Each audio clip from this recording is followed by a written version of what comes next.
শুআয়ব আলাইহিস সালাম কালামুল্লাহ মাজিদে বর্ণিত 25 জন নবীর মধ্য থেকে তিনি অন্যতম একজন নবী, যাকে আল্লাহ রাসূল সাল্লাল্লাহু আলাইহি ওয়াসাল্লাম খতীবুল আম্বিয়া বলে ভূষিত করেছেন। অর্থাৎ নবীদের মধ্য থেকে উনি ছিলেন অত্যন্ত বেশি বাগ্মী। ওনার কথার মধ্যে এলোকোয়েন্স ছিল, প্রাঞ্জলতা, বাগ্মিতা ছিল খুব বেশি। খুব সুন্দর করে গুছিয়ে বক্তব্য করতে জানতেন। এজন্য ওনাকে আল্লাহ রাসূল সাল্লাল্লাহু আলাইহি ওয়াসাল্লাম বলেছেন খতীবুল আম্বিয়া। পাশাপাশি শুআয়ব আলাইহিস সালাম 5 জন আরব নবীদের মধ্যে থেকে অন্যতম একজন নবী। আর ওনারা হচ্ছেন হুদ আলাইহিস সালাম, সালেহ আলাইহিস সালাম, ইসমাঈল আলাইহিস সালাম, শুআয়ব আলাইহিস সালাম এবং আল্লাহ রাসূল সাল্লাল্লাহু আলাইহি ওয়াসাল্লাম। এই 5 জন নবী কিন্তু আরবি ভাষায় কথা বলতেন, আরব নবী। যদিও ইসমাঈল আলাইহিস সালামের ব্যাপারে বলা হয় যে তিনি অনারব, কিন্তু তিনি ছোটবেলায় যেহেতু আরব দেশে চলে এসেছেন, আরবি ভাষা শিখেছেন এবং আরব অঞ্চলে বিশেষ করে মক্কা, ইয়ামানে উনি দাওয়াতি কাজ করেছেন। সো ওনাকেও আরব নবী হিসেবে কনসিডার করা হয়। এই 5 জন নবীর মধ্য থেকে শুআয়ব আলাইহিস সালাম অন্যতম একজন নবী, যাকে আরব নবী বলা হয়। পাশাপাশি মূসা আলাইহিস সালাম, তার শ্বশুর ছিল এই শুআয়ব আলাইহিস সালাম, এ মর্মেও অনেকে মতামত পেশ করেছেন। এর মধ্যে উল্লেখযোগ্য হচ্ছেন আল হাসান আল বসরি এবং ইমাম মালিক রাহিমাহুল্লাহ। যদিও এ ব্যাপারে মতানৈক্য রয়েছে। অন্যান্য অনেক স্কলাররা বলেছেন যে না, মূসা আলাইহিসসালাম যেই রজুলুন সলেহ অর্থাৎ নেককার বৃদ্ধ লোকের মেয়েকে বিয়ে করেছিলেন, তিনি হচ্ছেন অন্য একজন লোক, তিনি শুআয়ব আলাইহিসসালাম ছিলেন না। সূরা কসাসে যে ঘটনাটা এসেছে যে মূসা আলাইহিসসালাম একজন লোককে হত্যা করে মিশর থেকে তিনি যখন পালিয়ে মাদিয়ানে চলে আসলেন, তখন তিনি 2 জন কন্যাকে দেখতে পেলেন, তারা বসে আছে, তারা ছাগলকে পানি পান করাতে পারছেন না। মূসা আলাইহিস সালাম সাহায্য করলেন। তারপর এই মেয়েদের বাবা মূসা আলাইহিস সালামকে ডেকে পাঠালেন। এই যে বাবা, তিনি কে ছিলেন? তিনি কি শুআয়ব আলাইহিস সালাম ছিলেন নাকি অন্য কেউ? কেউ কেউ মত পেশ করেছেন যে তিনি শুআয়ব আলাইহিস সালাম ছিলেন, আবার অনেকে বলেছেন যে না। বিশেষ করে ইবনু কাসিরের বর্ণনার দিকে যদি আমরা খেয়াল করি, তিনি বলেছেন যে না, মূসা আলাইহিস সালামের শ্বশুর তিনি শুআয়ব আলাইহিস সালাম ছিলেন না, বরং অন্য কেউ ছিলেন। কিন্তু ইমাম মালিক আলাইহি রাহমা এবং হাসান আল বসরি আলাইহি রাহমা, ওনারা সহ আর অনেকে মতামত পেশ করেছেন যে না, শুআয়ব আলাইহিস সালামই ছিলেন মূসা আলাইহিস সালামের শ্বশুর। শুআয়ব আলাইহিস সালামকে আল্লাহ তাআলা মাদিয়ান এলাকায় পাঠিয়েছেন। কোরআনের বিভিন্ন জায়গায় আল্লাহ তাআলা বলেছেন ওয়া ইলা মাদিয়ানা আখাহুম শুআয়বা, আমি মাদিয়ান ভূখণ্ডে, মাদিয়ান এলাকাতে শুআয়ব আলাইহিস সালামকে নবী হিসেবে প্রেরণ করেছি। এবং এই মাদিয়ান এলাকাটি কোথায়? এটি হচ্ছে আরাবিয়ান পেনিনসুলার একেবারে নর্দার্ন সাইডে অবস্থিত, আরব উপদ্বীপের একেবারে উত্তর দিকে অবস্থিত, যেটি বর্তমানে সৌদি আরবের তাবুক শহর এর খুব কাছাকাছি একটি এলাকা। এই মাদিয়ান এলাকাটিকে, এই এলাকার লোকজনকে আসহাবু মাদিয়ান বলার পাশাপাশি আসহাবুল আইকাও বলা হয়। আইকা মানে হচ্ছে এক ধরনের গাছ। মুফাসসিরিন ইকরাম বলেছেন ওই এলাকাটি ঘন গাছে, নিবিড় ঘন গাছে পরিবেষ্টিত ছিল, এই জন্য এই জায়গাটাকে বলা হয় আইকা। আর এখানে যারা বাস করতো তাদেরকে বলা হতো আসহাবুল আইকা। আবার কেউ কেউ বলেছেন, অনেক মুফাসসিরিন ইকরাম, যে আইকা হচ্ছে একটি গাছের নাম। মাদিয়ান এলাকার লোকেরা সেই গাছের পূজা করত, ওই গাছের উপাসনা করত, ফলে তাদেরকে আসহাবুল আইকা বা আইকাবাসী বা জঙ্গলের অধিবাসী বলে অভিহিত করা হয়েছে। কালামুল্লাহ মাজিদে যে 6টি জাতিগোষ্ঠীকে আল্লাহ তাআলা তাদের পাপের কারণে, অন্যায়ের কারণে আযাব দিয়ে ধ্বংস করেছেন, তার মধ্যে অন্যতম একটি হচ্ছে শুআয়ব আলাইহিস সালামের কওম, অর্থাৎ আহলু মাদিয়ান বা আসহাবুল আইকা। এই মাদিয়ানবাসীরা, তারা ব্যবসায়ী হিসেবে খুব খ্যাতিমান ছিল তখনকার সময়ে, এবং ব্যবসায় তারা অনেক সমৃদ্ধি অর্জন করেছিল। এ পর্যায়ে আমরা এই মাদিয়ান জাতিগোষ্ঠীর যদি বৈশিষ্ট্যের দিকে খেয়াল করি, মানে এই নেশনের যে ফিচার কোরআনে এসেছে সেদিকে যদি আমরা খেয়াল করি, কি কি বৈশিষ্ট্য দ্বারা বৈশিষ্ট্যমণ্ডিত ছিল আহলু মাদিয়ান বা মাদিয়ানের অধিবাসী, তাহলে আমরা প্রথম যে কথাটি বলতে চাই সেটি হচ্ছে মাদিয়ানবাসীরা বেসিকলি ইব্রাহিম আলাইহিস সালামের এক আরব বংশোদ্ভূত কানাআনী স্ত্রী, যার নাম ছিল কতুরা, তার গর্ভস্থ এক পুত্রের বংশধর। আমরা ইব্রাহিম আলাইহিস সালামের 2 জন স্ত্রীর কথা খুব বেশি শুনেছি, এক হচ্ছে হাজেরা, আরেক হচ্ছে সারা। কিন্তু কানাআনী বংশোদ্ভূত ওনার কিন্তু আরেকজন স্ত্রী ছিল, যার নাম ছিল কতুরা। তার গর্ভস্থ এক পুত্র সন্তানের বংশধর হচ্ছে এই আসহাবু মাদিয়ান। তারা কুফরি করা ছাড়াও আরও কিছু সমস্যায় জর্জরিত ছিল, যেগুলোর ব্যাপারে কোরআনে উল্লেখ হয়েছে। প্রথম হচ্ছে, তারা যেহেতু ব্যবসায়ী ছিল, তারা মানুষকে ওজনে কম দিত। কালামুল্লাহ মাজিদে খুব সুস্পষ্ট বিভিন্ন আয়াতে এটা উল্লেখ করা হয়েছে যে তারা যখন মাপযোগ করে অন্যকে প্রোডাক্ট দিত বা পণ্য দিত, তারা ওজনে কম দিত। তারা মানুষকে ঠকাতো এবং তারা ডাকাতি করত, রাহাজানি করত। তারা সমাজে রাহাজানি, লুটপাট এগুলো করত, জনগণের সম্পদ অন্যায়ভাবে ভক্ষণ করত। এই ছিল মাদিয়ান জাতিগোষ্ঠীর ফিচার বা বৈশিষ্ট্য। তাদের এই পাপ কাজ থেকে ফিরিয়ে আনবার জন্য আল্লাহ তাআলা এই মাদিয়ান জাতিগোষ্ঠীর কাছে সাইয়েদনা শুআয়ব আলাইহিস সালামকে প্রেরণ করেছেন। তিনি সেখানে কিভাবে দাওয়াত দিলেন এ ব্যাপারে কালামুল্লাহ মাজিদে খুব সুন্দরভাবে উল্লেখ রয়েছে। যেহেতু তিনি ছিলেন খতিবুল আম্বিয়া, নবীদের মধ্যে সবচেয়ে বেশি বাগ্মী, বক্তব্যদানে পারদর্শী, তিনি কিভাবে ওনার বক্তব্যের প্রাঞ্জলতা দিয়ে ওনার এলাকাবাসীকে দাওয়াত দিয়েছেন আমরা সেটাই এবার শুনব। সাইয়েদনা শুআয়ব আলাইহিস সালাম মাদিয়ানের লোকজনদেরকে তিনি তাওহীদের দাওয়াত দিয়েছেন, রিসালাতের দাওয়াত দিয়েছেন, আখিরাতের দাওয়াত দিয়েছেন। কিভাবে এই দাওয়াতগুলো দিয়েছেন এ ব্যাপারে কোরআন বলছে যে ওয়াইলা মাদিয়ানা আখাহুম শুআয়বা, মাদিয়ানে আমি শুআয়বকে পাঠিয়েছি। ক্বালা ইয়া কওমি ইবুদুল্লাহ মা লাকুম মিন ইলাহিন গায়রুহ, হে আমার জাতিগোষ্ঠী তোমরা আল্লাহর ইবাদত করো, আল্লাহ ছাড়া কোনো ইলাহ নেই। এই দাওয়াতটি সব নবীদের একটা কমন দাওয়াত ছিল। সব নবীরাই কিন্তু তাদের জাতির লোকদেরকে এক আল্লাহর ইবাদতের প্রতি আহ্বান করেছেন। ইদ ক্বালা লাহুম শুআয়বুন আলা তাত্তাকুন, সূরা শুআরা আল্লাহ তাআলা বলছেন যে শুআয়ব আলাইহিস সালাম যখন তার জাতিগোষ্ঠীকে বলল তোমরা কি পাপ কাজ ছেড়ে আল্লাহকে ভয় করবে না? ইন্নী লাকুম রাসূলুন আমিন, নিশ্চয় আমি তোমাদের কাছে বিশ্বস্ত রাসূল হয়ে প্রেরিত হয়েছি। ফাত্তাকুল্লাহ, হে মাদিয়ানের লোকেরা তোমরা আল্লাহকে ভয় করো। ওয়া আতিউন, আর রাসূল হিসেবে আমার আনুগত্য করো। ওমা আসআলুকুম আলাইহি মিন আজর ইন আজরিয়া ইল্লা আলা রাব্বিল আলামিন, আমি যে দাওয়াত দিচ্ছি আমি তো কোনো কিছু চাচ্ছি না তোমাদের কাছে প্রতিদান জানে, আর আমি তো রব্বুল আলামিন আল্লাহর কাছ থেকে নিব। তারা যে ওজনে কম দিত, মাপে কম দিত, মানুষ ঠকাতো, এই বিষয়গুলো উল্লেখ করে শুআয়ব আলাইহিস সালাম বলেছিলেন ফাআউফুল কাইলা ওয়াল মিজান ওয়ালা তাবখাসুন নাসা আশিয়াআহুম, তোমরা ওজনে কম দিও না, তোমরা যথাযথভাবে ওজন করে পরিমাপ করে মানুষকে তাদের পণ্য দাও, মানুষকে তোমরা ঠকিও না, তাদেরকে কম দিবে না। ওয়ালা তুফসিদু ফিল আরদ বা'দা ইসলাহিহা, আর এই জমিনটাকে আল্লাহ সুন্দর করার পরে এই চমৎকার জমিনে তোমরা ফাসাদ সৃষ্টি করো না। তিনি আরো বলেছিলেন ওয়ালা তাকউদু বিকুল্লি সিরাতিন তু'ইদুনা ওয়া তাসুদ্দুনা আন সাবিলিল্লাহি মান আমানা বিহি ওয়া তাবগুনাহা ইওয়াজা, তাদের একটা অভ্যাস ছিল, তারা তাদের এলাকার বিভিন্ন জাংশন বা পয়েন্টে বসে বসে কাফেলাদের লুটতরাজ করত, রাহাজানি করত, ডাকাতি করত, তাদের সম্পদ ছিনিয়ে নিত। তিনি বললেন রাস্তায় বসে বসে এই ডাকাতি রংবাজি তোমরা করো না, তোমরা মানুষকে আল্লাহর পথ থেকে বাধা দিও না। ওয়াযকুরু ইয কুনতুম কলিলান ফাকাসসারাকুম, তোমরা আল্লাহকে স্মরণ করো যখন তোমরা সেই নিয়ামতকে স্মরণ করো যে তোমরা ছিলে সংখ্যায় একেবারে কম, সেই অল্প সংখ্যক এই জাতিগোষ্ঠীকে আল্লাহ নিয়ামত দিয়ে তোমাদের বংশ বিস্তার করে তোমাদের পুরো এলাকাতে কাজে কর্মে ব্যবসায় বারাকা দিয়ে আল্লাহ তাআলা তোমাদেরকে বিশাল জনগোষ্ঠীতে রূপান্তর করেছেন। ওয়ানজুরু কাইফা কানা আকিবাতুল মুফসিদিন, তোমাদের আগে যে সমস্ত জাতিগোষ্ঠী এরকম ফাসাদ করত তাদের অবস্থা কি হয়েছে, তাদের রেজাল্ট কি হয়েছে, তাদের পরিণতি কি হয়েছে, তাদের ভাগ্যে কি জুটেছে, এটা কি তোমরা দেখো না? সেখান থেকে তোমরা শিক্ষা নিবে না? এভাবে তিনি দাওয়াত দিতে লাগলেন। তিনি আরো বললেন ইন্নী আরাকুম বিখাইরিন ওয়া ইন্নী আখাফু আলাইকুম আযাবা ইয়াউমিন মুহীত, হে জাতিগোষ্ঠী, হে মাদিয়ানের আমার ভাইয়েরা, আমার প্রিয় জনগোষ্ঠীরা, নিশ্চয় আমি তোমাদের কল্যাণকামী, আমি ইউর ওয়েল উইশার, আমি তোমাদের শুভাকাঙ্ক্ষী, আমাকে তোমরা ভুল বোঝো না। ওয়া ইন্নী আখাফু আলাইকুম আযাবা ইয়াউমিন মুহীত, তোমরা যদি এই ওজনে কম দেওয়া, লোক ঠকানো, রাহাজানি, লুটতরাজ, ডাকাতি এগুলো যদি বন্ধ না করো, আমি ভয় পাচ্ছি যে এমন কঠিন আযাব এসে তোমাদেরকে পাকড়াও করবে যেদিন তোমাদেরকে বাঁচাবার মতো কেউ থাকবে না। শুআয়ব আলাইহিস সালাম আরো বললেন ওয়া ইয়া কওমি লা ইয়াজরিমান্নাকুম শিকাকি আন ইউসিবাকুম মিসলু মা আসাবা কওমা নূহিন আও কওমা হুদিন আও কওমা সালেহ, অর্থাৎ আমার বিরোধিতা করতে যে এমন আযাব তোমরা ডেকে এনো না যে আযাবটা হবে নূহের কওমের মতো আযাব, যে কওমকে আল্লাহ তাআলা প্লাবন দিয়ে, ডিজাস্টার দিয়ে, ফ্লাড দিয়ে ধ্বংস করে দিয়েছেন। যেমন আল্লাহ আযাব দিয়েছিলেন কওমে হুদকে, হুদ আলাইহিস সালামের জাতিকে, আদ জাতিকে যেভাবে আল্লাহ তাআলা বাতাস দিয়ে ধ্বংস করেছেন, সালেহ আলাইহিস সালামের কওম সামুদ জাতিকে আল্লাহ তাআলা সাউন্ড ওয়েভ দিয়ে ধ্বংস করেছেন। আমার বিরোধিতা করতে যেয়ে তোমরা ওই পর্যায়ে পৌঁছে যেও না যে তোমাদের উপরও আযাব দেয় আল্লাহ তাআলা অবধারিত করে দিবেন, এই ভুল সিদ্ধান্ত তোমরা নিও না। ওমা কওমে লূতিম মিনকুম বিবাঈদ, আর লূত আলাইহিস সালামের ওভারথ্রোন সিটিজ, শহরকে যে আল্লাহ উল্টে দিয়েছিলেন, উল্কা বৃষ্টি দিয়েছিলেন, এই ঘটনাও তো খুব বেশি দূরের না। লূত আলাইহিস সালাম তো তোমাদেরই আগের নবী। ওই এলাকাগুলো কি তোমরা দেখো না যেখানে আল্লাহ তাআলা পুরো জাতিগোষ্ঠী সহ ধ্বংস করে দিয়েছেন? লূত আলাইহিস সালামের এই উল্টে দেওয়া সাদুম কমিউনিটির ঘটনা, এটা তো লোকে লোকে সবার মুখে প্রচলিত, সবাই তোমরা জানো। তারপরেও কি তোমরা ভালো পথে ফিরে আসবে না? সত্যের পথে, কল্যাণের পথে কি ফিরে আসবে না? তিনি শেষবারের মতো বললেন ওয়াস্তাগফিরু, পুরো জাতি একসাথে আল্লাহর কাছে ক্ষমা চাও।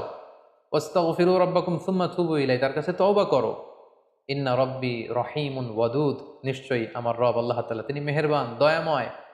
তোমরা যত পাপ করো না কেন, অন্যায় করো না কেন, ক্ষমা চাইলে আল্লাহ তাআলা তাকে ক্ষমা করে দেন। এভাবে নানাভাবে, নানা আকারে, ইঙ্গিতে, উদাহরণ দিয়ে, মেটাফোর দিয়ে, বিভিন্ন ঐতিহাসিক রেফারেন্স টেনে টেনে সাইয়েদনা শুআয়ব আলাইহিস সালাম ওনার জাতিকে সতর্ক করেছেন। এবার ওনার জাতি কি রেসপন্স করেছে, হাউ দেয়ার রেসপন্স, এটা যদি আমরা দেখি তাহলে দেখব যে তারা শুআয়ব আলাইহিস সালামের কথাকে শোনেনি, মানেনি, বরং প্রত্যাখ্যান করেছে। আল্লাহ তাআলা বলছেন কাযযাবা আসহাবুল আইকাতিল মুরসালিন, আইকাবাসী বা মাদিয়ানবাসী তাদের নবী শুআয়বের কথাকে প্রত্যাখ্যান করেছে। শুধু এখানেই শেষ নয়, ক্বালাল মালাউল্লাযীনা ইসতাকবারু মিন কওমি, তার গোত্রের মধ্য থেকে যারা নেতৃত্ব পর্যায়ের ছিল, অহংকারী লোকজন ছিল, তারা বলল লা নুখরিজান্নাকা ইয়া শুআইবু ওয়াল্লাযীনা আমানু মাআক মিন ক্বরিয়াতিনা, হে শুআইব, তোমাকে এবং তোমাকে যারা মানে বিশ্বাসীদেরকে আমরা এই জনপদ থেকে কিন্তু বের করে দিব, বিতাড়িত করবে এই শহর থেকে। যদি এই নতুন দাওয়াতি কথা আমাদেরকে উপদেশ দেয়া তোমার বন্ধ না হয়, তোমাকে এবং তোমার সাপোর্টারদেরকে, ফলোয়ারদেরকে কিন্তু আমরা এলাকা ত্যাগ করতে বাধ্য করব। আউলা তাউদুন্না ফি মিল্লাতিনা, অথবা আমাদের সাথে মিলে ঝুলে তুমি থাকবে।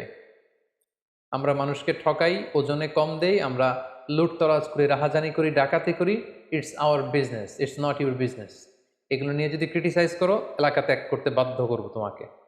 আমাদের সাথে মিলে ঝুলে থাকো, এই সমস্ত উপদেশ দেয়া তুমি বন্ধ করে দাও, তা না হলে এই এলাকা থেকে তোমাকে বের করে দিব। শুধু এখানেই শেষ নয়, তারা আরো বলল ক্বালু ইয়া শুআইবু লা নাফকাহু কাসীরাম মিম্মা তাকুল, অর্থাৎ শুআইব তুমি এগুলো কি বলছো, তোমার বেশিরভাগ কথাই আমরা বুঝি না। এটা আসলে একটা ডাহা মিথ্যা কথা ছিল, কারণ এলাকাবাসী ছিল আরবি ভাষাভাষী। শুআয়ব আলাইহিস সালাম শুধু আরবি ভাষাভাষী ছিলেন না, তিনি ছিলেন বাগ্মী, এলোকুয়েন্ট একজন লোক। শুদ্ধ ভাষায় খুব চমৎকার আরবিতে তিনি কথা বলতেন। তার প্রতিটি কথাই তার এলাকার লোকেরা বুঝতে পেরেছিল, হৃদয়ঙ্গম করতে পেরেছিল। কিন্তু না মানার জন্য তারা এই কথা বলছিল, তোমার কথা আমরা বুঝি না। ওয়া ইন্না লানারাকা ফিনা দাঈফান, তুমি একজন দুর্বল মানুষ, কেন তোমার কথা শুনবো। ওয়ালাউলা রাহতুকা লারাজামনাক, যদি তোমার ফ্যামিলি সাপোর্ট না থাকতো তাহলে তোমাকে পাথর মেরে আমরা হত্যা করতাম। অর্থাৎ শুআয়ব আলাইহিস সালাম অনেক সম্ভ্রান্ত, ভেরি প্রেস্টিজিয়াস এন্ড ডিগনিফাইড একটা ফ্যামিলিতে, গোষ্ঠীতে এসেছিল, এবং ওই গোষ্ঠীর ভয়ে তারা শুআয়ব আলাইহিস সালামের গায়ে হাত দিতে সাহস পাচ্ছিল না। যেমনটি ঘটেছিল হুবহু মক্কাতে আল্লাহ রাসূল সাল্লাল্লাহু আলাইহি ওয়াসাল্লামের ক্ষেত্রে। কুরাইশের লোকেরা রাসূল সাল্লাল্লাহু আলাইহি ওয়াসাল্লামকে হত্যার জন্য ষড়যন্ত্র করত, উদ্ধত হয়েছিল রক্তপাত করার, আক্রমণ করার, কিন্তু তিনি বনু হাশিমি, হাশিমি খানদানের লোক, অর্থাৎ অনেক বংশীয় একজন লোক ছিলেন। আল্লাহ রাসূল সাল্লাল্লাহু আলাইহি ওয়াসাল্লামের চাচা আবু তালেব, হি was the chieftain of Quraish, কুরাইশের প্রধান নেতা ছিলেন, এবং তিনি রাসূল সাল্লাল্লাহু আলাইহি ওয়াসাল্লামকে শেল্টার দিতেন, সাপোর্ট দিতেন। তার ভয়ে, বনু হাশিম গোত্রের ভয়ে কুরাইশের লোকেরা আল্লাহ রাসূল সাল্লাল্লাহু আলাইহি ওয়াসাল্লামকে যেমনি গায়ে টাচ করতে সাহস পেত না, তেমনি শুআয়ব আলাইহিস সালামের কওমের লোকেরা বলতে আরম্ভ করলো যে ওয়ালাউলা রাহতুকা লারাজামনাক, তোমার এই বংশীয় সাপোর্ট যদি না থাকতো তোমাকে আমরা পাথর মেরে স্টোনিং করে হত্যা করতাম। ওয়ামা আনতা আলাইনা বিআজিজ, আর আমাদের উপর তোমার খবরদারিত্ব দেখানোর মতো তো কিছুই নাই, কে তুমি, কেন তুমি আমাদেরকে এরকম উপদেশ দিচ্ছ। এভাবে তুচ্ছ তাচ্ছিল্যের সুরে তারা সাইয়েদনা শুআয়ব আলাইহিস সালামের আনিত দাওয়াতকে প্রত্যাখ্যান করলো। তারা বলল ইন্নামা আনতা মিনাল মুসাহহারিন, তোমাকে মনে হয় জিনে ধরেছে, তোমাকে কেউ জাদু করেছে, এজন্য শুআয়ব তুমি আবুল তাবুল বকছো। ওমা আনতা ইল্লা বাশারুম মিসলুনা, তুমি তো আমাদের মতোই একজন মানুষ। ওয়া ইন্না যুন্নুকা লামিনাল কাযিবিন, শুআয়ব তোমাকে আমরা মিথ্যাবাদী মনে করি। ফাআসকিত আলাইনা কিসাফাম মিনাস সামাই ইন কুনতা মিনাস সাদিকিন, তুমি যদি সত্যবাদী হও তাহলে আকাশ থেকে এক খণ্ড মেঘ নিয়ে আসো, আকাশ ভেঙে এক টুকরা আমাদের সামনে নিয়ে আসো, দেখি তুমি কত বড় নবী, তোমার আল্লাহ কি কি করতে পারে, দেখাও আমাদেরকে পারলে। নাউযুবিল্লাহি মিন যালিক। এভাবে তুচ্ছ তাচ্ছিল্যের স্বরে তারা শুআয়ব আলাইহিস সালামের প্রত্যেকটি কথাকে প্রত্যাখ্যান করলো। শুআয়ব আলাইহিস সালামের পুরো জাতি যখন একসাথে ওনার দাওয়াতকে প্রত্যাখ্যান করলো, আল্লাহ তাআলা এই জাতিকে শাস্তি দিয়ে ধ্বংস করবার ইচ্ছা পোষণ করলেন, এবং তাদের আযাব আর গজবের ব্যাপারে কোরআনে 3টি শব্দ উল্লেখ হয়েছে। এক হচ্ছে জিল্লা, দ্বিতীয়ত রজফা, তৃতীয়ত সয়হা।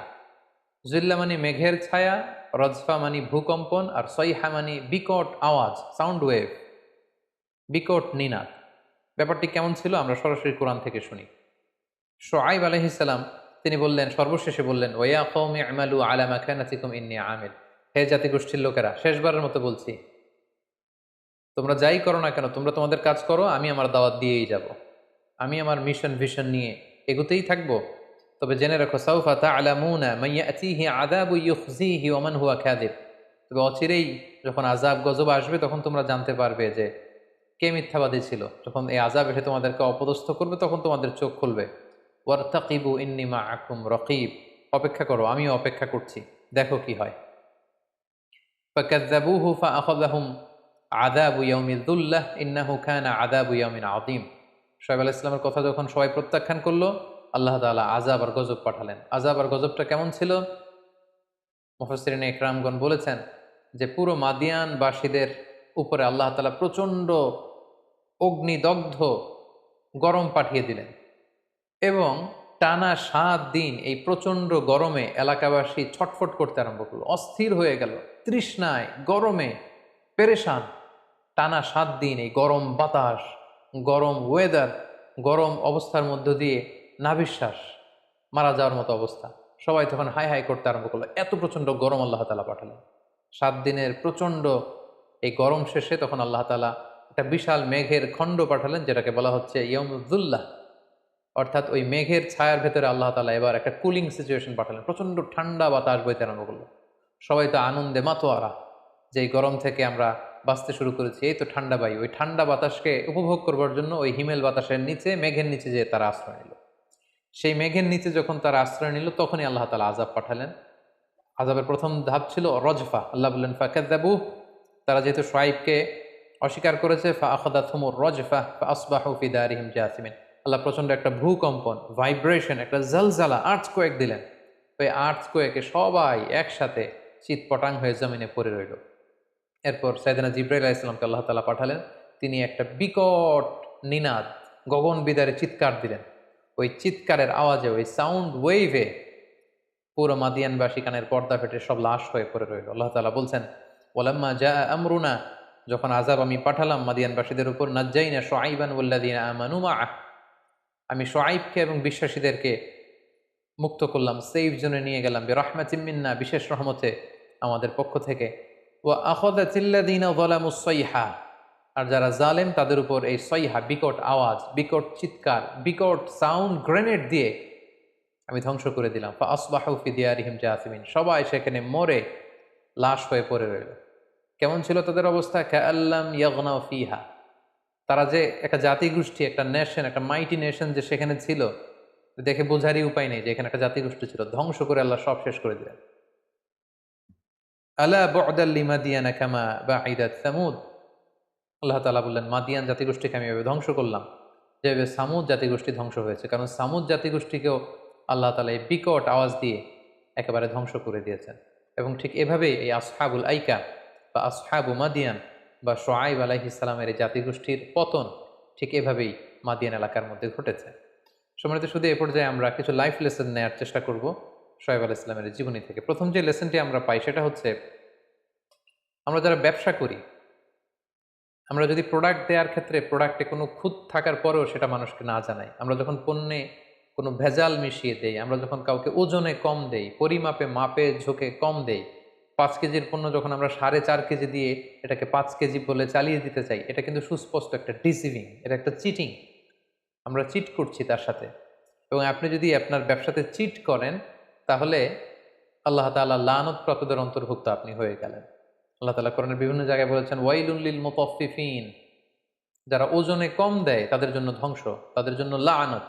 আল্লাহ তাআলা তাদেরকে অভিসম্পাত করেছেন এবং এটা অনেক বড় ধরনের কবিরা গুনাহ।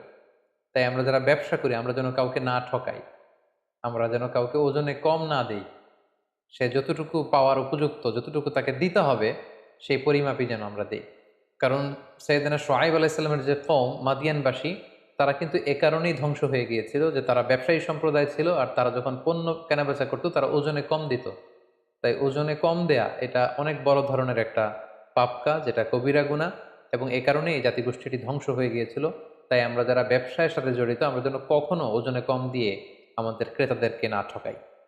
দ্বিতীয় যে শিক্ষাটি আমরা পাই সেটা হচ্ছে, আমি যদি কাউকে ব্যবসায় ঠকিয়ে প্রফিট করি, এটা সরাসরি আমার জন্য একটা হারাম উপার্জন। আর হারাম উপার্জন দিয়ে যে নিজেকে বড় করে বেড়ে ওঠে, ওই দেহ কখনো জান্নাতে যাবে না। বাইহাকির শুআবুল ঈমানে একটি হাদিস এসেছে, আল্লাহ রাসূল সাল্লাল্লাহু আলাইহি ওয়াসাল্লাম বলেছেন যে লা ইয়াদখুলুল জান্নাতা জাসাদুন গুযিয়া বিল হারাম, অর্থাৎ যেই দেহ হারাম খেয়ে বর্ধিষ্ণু হয়েছে, যেই দেহ হারাম খেয়ে বড় হয়েছে ওই দেহ কখনো জান্নাতে প্রবেশ করবে না। তাই এই হারাম থেকে যেন আমরা আমাদের নিজেদেরকে বাঁচিয়ে রাখার চেষ্টা করি। 3 নম্বর যে লাইফ লেসনটি শেয়ার করবো সেটি হচ্ছে, যারা হারাম খায় তাদের দোয়া কবুল হয় না। কারণ আল্লাহ তালা হচ্ছেন পবিত্র, তিনি পবিত্র ছাড়া কোনো কিছু কবুল করেন না। আপনি যদি আল্লাহ তালার কাছে দোয়া করে কিছু পেশ করেন, তাদের দোয়া আল্লাহ তালা কবুল করেন যারা হালাল উপার্জন করে। আকলুল হালাল ফারিদাতুন বাদাল ফারিদা, হালাল উপার্জন করা এটা একজন মুমিন মুসলমানের জন্য এটা ফার্জ। এবং যারা হারাম উপার্জন করে হারাম খায় তাদের দোয়া কিন্তু আল্লাহ তালা কখনোই কবুল করেন না। তো আমরা যদি চাই যে আমাদের দোয়াগুলো কবুল হোক, আমাদেরকে অন্যায়ভাবে হারামভাবে যে উপার্জন আছে, ইনকাম আছে, এগুলোকে বন্ধ করতে হবে। সর্বশেষে আমরা যেটি শিখলাম সেটি হচ্ছে, সমাজে ফাসাদ সৃষ্টি করা, ক্যাওস করা, এটা স্ট্রিক্টলি প্রহিবিটেড। কারণ শোয়েব আলাইহিস সালামের কওমের মধ্যে এই বদ অভ্যাসটি ছিল, তারা রাহাজানি করত, তারা লুটতরাজ করত, তারা সমাজে ফাসাদ সৃষ্টি করত, এবং এটি কিন্তু খুব বড় ধরনের একটি কবিরা গুনাহ। তাই এই জাতীয় ফাসাদ